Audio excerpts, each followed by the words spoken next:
Одоо бидний үеийнхний хамгийн их одоо тийм дурсамжтай ийм одоо сайхан газар очих дуртай газар байсан. Аав ээж маань Бамбрууш кафе нэг хүүхдийн баяраар нэг удаа оруулчвал тэгээд нэг жил хичээлээ сайн хийх юм үүрэг даалгавар аваад тэгээд мөхөөлц иддэг энэ үзэмтэй пүүлчиг байдаг байсан. Би 30 та хата хотод орчихсон. Ерөөсөө 10 жил юм. Сумын хамаа гадар жижиг хийсэн. Хүмүүс мэддэг л нэг бич нэг ярих магадгүй. Цэц залуу насны хангалт дөр бадарч. Одоос 2 жилийн өмнө ерөнхий сайд оюун эрдэнэ хуучин Бамбрууш кафений үйл ажиллагааг дахин сэргээж тус газрыг хөөхөд залуучуудын төв болгоно гэж байсан юм а. Гэвч энэ амлалт одоо хүртэл хэрэгжээгүй төдийгүй хэн хариуцаж байгаа нь ч тодорхойгүй байна.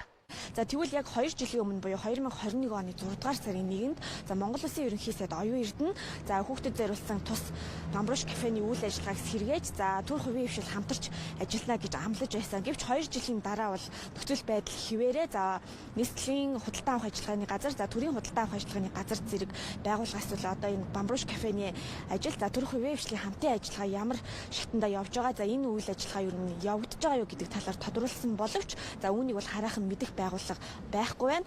За өөрөөр хэлбэл 2 жилийн өмнө ерөнхий сайд оюун эрдэнэ амласан энэ амлалт бол өнөөдөр бодит байдал дээр нөхцөл байдал